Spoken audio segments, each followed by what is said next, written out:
उमेश राम जी बेनीवाल जैसलमेर में हैं। आज ये दिशा की बहुत बड़ी इंपॉर्टेंट मीटिंग हुई। इसके अलावा इंदिरा गांधी नहर की भी बहुत बड़ी इंपॉर्टेंट मीटिंग हुई है। बात करेंगे इनसे आज दिशा की बैठक क्या रही, किस तरह जो है ये जो योजनाएं थी उसके बारे में बात की, क्योंकि लास्ट दिशा की बैठक में इनको आमंत्रित नहीं किया गया था या ये नहीं आ पाए थे, जो भी बात थी, लेकिन इस बार ये हाजिर थे यहाँ पे। क्या कहना चाहेंगे, इस बार दिशा की बैठक आज आयोजित हुई है, किस तरह सरकारी योजना के संबंध में बातचीत हुई? देखिए, दिशा की मीटिंग इम्पोर्टेंट मीटिंग होती है, लेकिन आज दिशा की मीटिंग दिशाहीन रही। वैसे फॉर्मेलिटी के तौर पर मीटिंग हुई थी। कोई जो ठोस डिसीजन होने चाहिए थे, जिस डिपार्टमेंट से संबंधित जो बातें होनी चाहिए थी, वो मंत्री साहब जल्दी में थे और फटाफट में मीटिंग निपटा के गए। लेकिन मैंने प्रयास किया तमाम उन मुद्दों के ऊपर विस्तृत चर्चा करने का। जो इम्पोर्टेंट मुद्दे थे उनके ऊपर तो चर्चा जरूर हुई, लेकिन जो पूर्ण रूप से समीक्षा होनी चाहिए थी उतनी नहीं हो पाई, क्योंकि मंत्री जी भी जल्दी में थे। और दूसरी बात थी कि जो दिशा कमेटी के मेंबर चयनित करने थे कलेक्टर को, तो मैंने उनकी लिस्ट दिए को आज 13 महीने हो गए। उसके उपरांत भी अभी तक मेंबर उन्होंने डिसाइड नहीं किए हैं। तो इस वजह से जो आम लोगों की समस्या है, जिले भर से जो दिशा कमेटी के मेंबर होते हैं, जो सरपंच है और SC ST के हैं, अलग अलग जो क्राइटेरिया है, उनसे जो मेंबर होते हैं तभी सही मुद्दों में, सही मायनों में जो जनता की समस्या है और प्रोग्रेस रिपोर्ट सही ढंग से पालना हो रही है, योजनाओं की नहीं हो रही है, उसके ऊपर विस्तृत चर्चा उनके बिना नहीं हो पाती। तो वो नहीं हो पाया। तो अभी आज की मीटिंग में उन्होंने कहा, अभी डिसाइड किया कि अब की मीटिंग में हम कर देंगे। तो वो थोड़ा हमें ठीक नहीं लगा, क्योंकि अगर जनप्रतिनिधियों की भावना और जो दिशा कमेटी के पूरे मेंबर उसकी कमेटी नहीं हो तो मीटिंग का इतना औचित्य नहीं रहता। फिर भी जो मेन समस्या थी लाइट की, जो किसानों के एग्रीकल्चर कनेक्शन है, वो अब 5-5 साल हो गए पैसे भरे हुए। जब ये सत्ता के अंदर नहीं थे तब तो कह रहे थे कि हम होते तो हाथों हाथ कनेक्शन दे देते, लेकिन अब 2 साल होने को है और आज भी किसान अपने कृषि कनेक्शन के लिए त्रस्त हैं।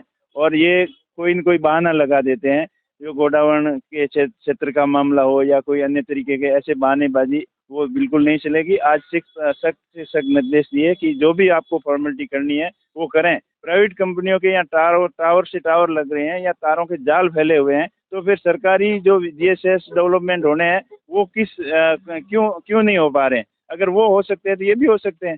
तो उसके लिए काफ़ी उनको निर्देशित किया और फिर अधिकारियों ने ये हामी भी भरी कि अगले साल तक 220 के नए GSS और 132 के GSS जो अभी प्लानिंग में चल रहे हैं, उनके काम पूर्ण होते ही किसानों को कृषि कनेक्शन मिल जाएंगे। और दूसरी बात थी कि घरेलू कनेक्शन जो अभी 115 करोड़ रुपए जैसलमेर के लिए स्वीकृत हुए हैं, तो उनकी अभी सर्वे होके 2-3 महीने के अंदर पूरे डिटेल सर्वे होके सारे कनेक्शन वो भी कर दिए जाएंगे। इन सहित तमाम मुद्दों के ऊपर चर्चा हुई है। 4 घंटे बैठक चली, 4 घंटे के बावजूद भी मतलब डिसीजन नहीं हो पाए। देखिए, 4 घंटे बैठक तो पहले समीक्षा पिछली बैठक की समीक्षा थी और उसके बाद में वो मुद्दों को जल्दबाजी में करवा दिया। लेकिन दिशा की इम्पोर्टेंट मीटिंग होती है, इसके अंदर तो पूरा दिन ही कम होता है। और दूसरी बात ये थी कि जनप्रतिनिधियों जो कमेटी के अंदर मेंबर होते हैं, उन मेंबरों को इन्वाइटेड नहीं करने की वजह से प्रॉपर ढंग से बैठक नहीं हुई। सबसे बड़ी बात है कि अभी ओरण का इतना हॉट इश्यू चल रहा है, अभी जन आक्रोश रैली भी आयोजित हुई, रिजल्ट नहीं निकल रहा है। धरने में 25 दिन से लोग बेचारे बैठे हुए हैं, दिन रात बैठे हुए हैं, रिजल्ट नहीं आ रहे हैं। आप ये कांग्रेस शासन में भी आपने एक बड़ी 30-35 हजार बीघा जो है ओरण में दर्ज की थी। सरकार भाजपा की है, दोनों विधायक भाजपा के हैं, प्रयास हालांकि कर रहे होंगे, लेकिन आखिर ये कहाँ ढिलाई रह रही है, किस स्तर पे जो है ये काम नहीं हो रहा है? देखिए, सरकार की मंशा ठीक नहीं है। अगर मंशा ठीक होती तो इनके ही लोग हैं, इनको धरने पे नहीं बैठना पड़ता। इनकी तो ये है कि बैठे रहेंगे धरने पर, अपने आप थकेंगे तब चले जाएंगे। मैं सरकार को कहना चाहता हूँ कि ये लोग थकने वाले नहीं है, अपने हक और अधिकार के लिए संघर्षरत हैं और हक लेके रहेंगे। पूर्ववर्ती सरकार ने 30,000 बीघा जमीन ओरण के रूप में इन्होंने नोटिफाइड की थी और 40,000 बीघा की करीब फाइल चली हुई है, प्रपोजल जयपुर में गया हुआ है। लेकिन सरकार जानबूझ के नहीं कर रही है। सरकार ये देख रही है कि अपने शहतों को और अपने शहती कंपनियों को धड़ाधड़ जमीन अलॉटमेंट किए जा रही है और जो जन भावनाओं के ऊपर बिल्कुल ध्यान नहीं दिया जा रहा है। अभी मेरे ध्यान में आया कि अभी 1 साल पहले कोई नई कंपनी बनी, 5 लाख रुपए उनका कैपिटल इन्वेस्टमेंट था और उस कंपनी को यहाँ 4,000 बीघा जमीन अलॉटमेंट कर दी। तो इससे बड़ी क्या धांधली हो सकती, जिसका वर्किंग कैपिटल भी कंपनी का पेड अप कैपिटल 5 लाख है, तो उस कंपनी को हजारों करोड़ रुपए की जमीन वैसे ही आवंटित कर दी। तो ये बंदरबांट हो रही है, यहाँ जैसलमेर के लोगों के साथ में अन्याय हो रहा है। और भी बड़ी बड़ी सोलर कंपनियों को हजारों बीघा जमीन यहाँ दी जा रही है, और वो भी कृषि योग्य भूमि है, वो दी जा रही है। ऐसे बॉर्डर के ऊपर बहुत सारे सैंड ड्यून वाली जमीन है, उबड़ खाबड़ जमीन है, वो नहीं। इनकी तो कंपनियों की निगाह है किसानों की उपजाऊ जमीन के ऊपर, और धड़ेले से ले रही है। आज गांव के पास में ओरन है, गोचर है, कैशमेंट एरिया है, तालाब का एरिया है, नदी नाले के एरिया है, उनको भी अलॉटमेंट किए जा रहे हैं। उनकी तरफ बिल्कुल ध्यान नहीं दिया जा रहा है। प्रशासन ने सरकार का प्रशासन के ऊपर कोई कंट्रोल नहीं है, और बिल्कुल रेवड़ियों की तरह जमीनों को बांट रहे हैं। तो ये आने वाले समय के लिए चिंताजनक है। और जो संघर्ष समिति यहाँ धरना दे रही है, मैं तो उनको धन्यवाद देना चाह रहा हूँ कि वो अच्छा काम कर रही है, और उसके सपोर्ट में है हम। सबसे बड़ा हॉट इशू क्या था दिशा का बैठक का मेन इश्यू यही था कि बिजली वाला, किसानों को बिजली मिले। किसान परेशान है, और अगर 5-5 साल हो गए, गरीब किसान ने अपना लोन लेकर डिमांड भर दिया है, और डिमांड भरने के 5 साल बाद में भी कनेक्शन नहीं मिल रहा है, तो किसान कहाँ जाएंगे। एक सबसे बड़ा इशू भी जो चल रहा है बहाली और स्थानीय। कई नेता कहते हैं बाहर के आगे, यहाँ पे जितने चाहे लखा प्रकरण हो, डांगी प्रकरण हो, चाहे लोग कहते बाहर के आगे या स्थानीय नहीं हुए। ये इशू क्या चल रहा है आखिर, क्यों बाड़मेर जैसलमेर संसदीय क्षेत्र तो पूरा एक ही है, कोई बाहर का नेता है चाहे यहाँ का नेता है। देखिए, वो उनको कोई इन फ्यूचर खतरे में लग रहा होगा, इसलिए वो चिंता करना जाहिर है। लेकिन यहाँ जैसलमेर के लोगों की समस्या का आवाज़ उठाने का हक और अधिकार सबको है। जो इस क्षेत्र से बिलोंग करते हैं, उन सबको अपनी मांग रखने का अधिकार है, और इनकी जो जायज़ मांग है उनको सरकार तक पहुंचाने का माध्यम जो नेता बने हैं, वो बहुत ही अच्छी बात है। लेकिन किसी को ये लग रहा है तो उनकी दिक्कत है। रविंद्र सिंह भाटी का भी तरफ इशारा जा रहा है। देखिए, चाहे किसी की तरफ इशारा जाए, लेकिन जाहिर सी चिंता है कि जो अपने एरिया के नेता हैं और उनके ऊपर से आके कोई पंचायती करेगा तो वो उनको पचेगी नहीं। एक सबसे बड़ी इशू भी चल रहा है कि बेवाराम जैन का भी पोस्टर लगे। किस तरह क्या करें, उनकी कांग्रेस की वापसी को हर कोई पता नहीं पा रहा है।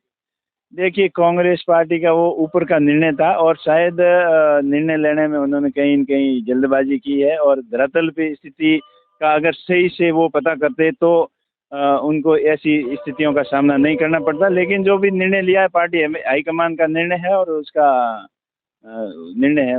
अभी भी लोग एक्सेप्ट नहीं कर पा रहे हैं, अभी भी मीटिंग में जो है लोग उठ के जा रहे हैं, कई बातें हो रही हैं। देखिए, लोग एक्सेप्ट नहीं कर रहे हैं या कर रहे हैं, वो तो आप सबको पता है। तो सोशल मीडिया के माध्यम से किस प्रकार के कमेंट्स आ रहे हैं, किस प्रकार से कांग्रेस पार्टी का हो, चाहे बीजेपी पार्टी हो, किसी भी पार्टी के अंदर चरित्रहीन नेता की कोई जगह नहीं बनती। और जो लोगों के दिमाग से उतर गया है, तो उसको पार्टी के अंदर एक्सेप्ट होना बड़ी थोड़ी दिक्कत वाली बात है। अभी राजस्थान में कफ सिरप का एक बहुत बड़ा इशू चल रहा है, बच्चों की कुछ डेथ होने की जानकारी मिली है। उसके बावजूद भी सरकार ने जो है कफ सिरप को क्लीन चिट दे दी है। बिल्कुल, ये सरकार की नाकामी है। ऐसी कंपनियों के खिलाफ सख्त से सख्त कार्रवाई करे जो लोगों के स्वास्थ्य के साथ में खिलवाड़ कर रही है। लेकिन सरकार उनको कहीं न कहीं बचा रही है। पहले एक बार पाबंदी लगाई, फिर वो दवाई बिकनी शुरू हो गई। तो इसमें सरकार की फेलियरिटी है, और कहीं न कहीं मिलीभगती के आसार लग रहे हैं, जिस वजह से इस गंभीर समस्या की तरफ उन्होंने ध्यान नहीं दिया, अपने सेहतों की तरफ ध्यान दिया। ये बहुत ही गंभीर विषय है, और सरकार को तुरंत एक्शन में आते हुए ऐसी कंपनियों के खिलाफ कड़ी से कड़ी कानूनी कार्रवाई भी करे, और तुरंत प्रभाव से इस कंपनी के ऊपर पाबंदी लगाए। एक अंतिम बात है, भजनलाल सरकार और मुख्यमंत्री किस पे काम कर रही है, सरकार किस नजरिए से देखते हैं, क्या लोगों के काम हो रहे हैं नहीं हो रहे हैं। जैसलमेर में तो कई लोग किसान जो है, पानी इंदिरा गांधी नहर में पानी नहीं है, घिराव की बातें होती है, बिजली के जैसे 5 साल बिजली कनेक्शन लोगों को नहीं मिल रहे हैं, ऐसे कई इशू है। आपको क्या लग रहा है, सरकार के कई 2 साल होने को आ रहे हैं, किस तरह जो है सरकार काम कर रही है। सरकार क्या कर रही है, क्या नहीं कर रही है, ये तो सब आपके सामने है। वहाँ खाली खोखली बातों के अलावा सरकार के अंदर कुछ नहीं हो रहा है। सरकार में आने से पहले वो तमाम तरीके के वादे कर रहे थे कि हम किसानों को 8 घंटे बिजली देंगे, दिन के अंदर बिजली देंगे। लेकिन आज बिजली की हालत ऐसी है, जो पहले थी उससे भी ज़्यादा बदतर हो गई है, क्योंकि लोड कैपेसिटी जो बढ़ रही है, फीडर फाइब्रिकेशन के काम जो हो रहे हैं वो बहुत धीमी गति से हो रहे हैं। प्रॉपर ढंग से उनकी मॉनिटरिंग नहीं है, खाली भाषणों के अंदर सरकार चल रही है। 2 साल हो गए, जनता बिल्कुल त्रस्त है, और जनता अब इंतजार कर रही है कि आने वाले 3 साल कैसे निकले और कितना जल्दी निकले, वो एकदम जवाब देने के लिए तैयार बैठी है। पंचायत चुनाव भी टलते जा रहे हैं, नगर परिषद चुनाव टलते जा रहे हैं। क्या लगता है किस तरह जो है परफॉर्म कर पाएगी कांग्रेस आने वाले चुनाव में? देखिए, अभी वर्तमान सरकार हर मोर्चे पर विफल रही है, चाहे चुनाव कराने से संबंधित हो, चाहे छात्र संघ चुनाव से संबंधित हो, चाहे जन समस्याओं के मुद्दों से संबंधित हो। वो तो खाली पूर्ववर्ती सरकारों को कोसने के अंदर लगी हुई है। खाली नेहरू और गांधी के समय में ये हो गया, वो हो गया, ये बातें कर रही है। लेकिन आप क्या कर रहे हो, या पूर्ववर्ती सरकार ने ये कर दिया, वो कर दिया, ये कोस रही है। लेकिन आप अभी क्या कर रहे हो, इसके बारे में वो कुछ भी नहीं कर रही है। खाली लोगों को भ्रमित करने का काम कर रही है। और जनता एकदम तैयार बैठी है। जब भी जो भी चुनाव आएंगे, चाहे पंचायती राज के चुनाव हो, चाहे स्थानीय निकाय के चुनाव हो, चाहे आने वाले विधानसभा और लोकसभा के चुनाव हो, जनता एकदम तैयार बैठी है। और जनता एकदम कांग्रेस पार्टी के पक्ष में अपना मूड बनाए हुए बैठी। अशोक गहलोत फिर एक्टिव हो गए दोबारा, फिर क्या कहना? देखिए, कांग्रेस पार्टी में सभी एक्टिव है, चाहे अशोक गहलोत जी हो, चाहे अन्य कोई नेता हो, सभी एक्टिव है। और सब लोग एक्टिव होते हैं तभी पार्टी मजबूती के साथ में वापसी कर पाती है। ये थे उम्मीदवार बेनीवाल जी, जो बता रहे थे कि सभी एक्टिव है।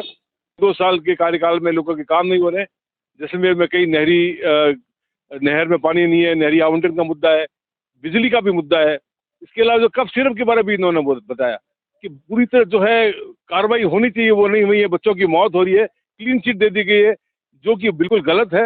इसके अलावा इन्होंने ये भी बताया कि दिशा की जो बैठक हुई है वो खाली काम चलाऊ बैठक हुई है, मतलब टेम्परेरी कह सकते हैं। कि इनका ये कहना है कि बहुत कम समय में जो मेन मुद्दे होने चाहिए वो नहीं हुए हैं। सदस्यों की जो एक नियुक्ति होनी चाहिए वो भी नहीं हुई है। कुल मिला के जो खाना पूर्ति वाला काम हुआ, ये इनका कहना है।